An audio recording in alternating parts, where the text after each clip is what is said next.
আপনি এবার এখানে আসতে গেলেন কি জন্য? আপনি না তুমি। হ্যাঁ, সেই অবস্থা রাখছেন আপনি। তলে তলে গুটি চালায় এখন ভালো মানুষ আসতে আইছেন। আমি তলে তলে কিছু করি না। ঠিক আছে, তাহলে চলে যান। না, আমি এখানে আরো বেশিক্ষণ থাকবো। আপনার লগে আমার কথা আছে। আমার কোনো কথা নেই তো। আপনার কোনো কথা কইতে হইব না। সালিশে আপনি চুপচাপ বসে থাকবেন। কাশেম মাতবর যা বলবো আপনি চুপ করে শুনবেন। যদি উল্টাপাল্টা কিছু হয় বা উল্টাপাল্টা কোনো কথা কয় সেটা আমি দেখব। আপনি খালি মনে করবেন আমি আপনার পক্ষের উকিল। কাশেম মাতবর কিন্তু খারাপ একটা রায় দেওয়ার ধান্দা করতেছে। কি ভাবতেছে সেটা তো আমি জানি। জুতা মারার কথা ভাবতেছে। এই সাত্তার মন্ডলের কাছ থেকে টাকা খেয়ে কাশেম মাতবর এটাই করবে। আপনি কি মনে করছেন আমি এটা হইতে দিব? জীবনেও না। কেন দেবেন না? কেন? কোনো কারণ নাই, এটা অন্যায় তাই বাধা দিব। আপনার কিছুই করা লাগবে না। তাইলে বোন ডাইকেন না। আর আমাদের তো আর এখন ভাই বোনের সম্পর্ক নাই, তাহলে খামাখা বোনকে ডাকেন কেন? বোন কইলে আমি কিন্তু আমার ভাইয়ের দাবি ছাড়ুম না। দেশের 1 নম্বর নেটওয়ার্কে মাইজিপি অ্যাপে রিচার্জ হবে এমবি ছাড়াই 1 ক্লিকে। তাহলে আমার বিরুদ্ধে কেন থাকো?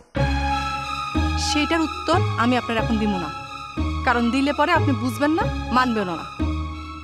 সব কিছুর ফল না সাথে সাথে পাওয়া যায় না, কিছু কিছু ফল দেরিতে পাওয়া যায়। যাওগা, সম্পর্ক না রাখতে চাইলে না রাখবেন, কিন্তু আমার সম্পর্কে ভুল ধারণা রাখেন না। আমি সব সময় আপনার ভালো চাইছি, সারা জীবন চামো। যাই একটা কথা, ওই একটু আব্বার একটু বোঝাও, আমার জন্য ওই নিগারের সাথে বিয়ে না দেয়, তাহলে কিন্তু আমি একটা উল্টাপাল্টা কিছু ঘুরে বসবো। আপনার মা কি কয়? মা তো চায় না। তাহলে আপনার মারে কন আপনার আব্বারে বুঝাইতে। আপনার মা আমারে ভালো চোখে দেখে না। এই সালিশ নিয়েও আমার অনেক কিছু কইছে, অনেক আজেবাজে কথা কইছে। উনি মনে করতেছেন আপনারা অপদস্থ করার লেগে আমি এই সালিশ বসাইছি, আসলে তো সেটা না। আরে মা তো আব্বারে অনেক বুঝাচ্ছে, কিন্তু আব্বা কিছুতেই বুঝতে যাচ্ছে না। উনি ভোটের মাঠে পোলারে বিক্রি করতে চাইতেছেন। আপনারে রসুলপুরে বিয়া দিলে রসুলপুরে ভোট ব্যাংক নিশ্চিত হয়ে গেল। সেটা দরকার কি? তুমি জিতলে তার কোনো সমস্যা নেই। আছে, আমি তার সব কথা রাখুন না, যেটা আপনি রাখবেন, যার কারণে আপনারে চেয়ারম্যান বানানো তার দরকার।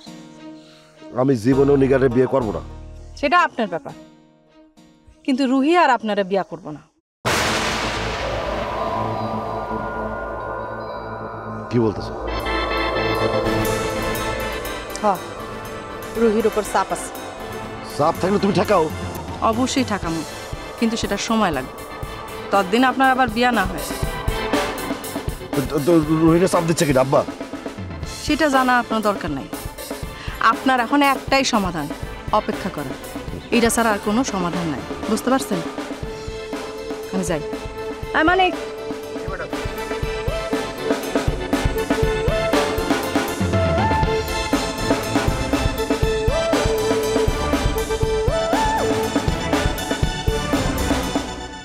বকুলপুর টিভিতে প্রচারিত হওয়ার পূর্বেই সম্পূর্ণ নতুন এপিসোড দেখুন শুধুমাত্র দীপ্ত প্লেতে।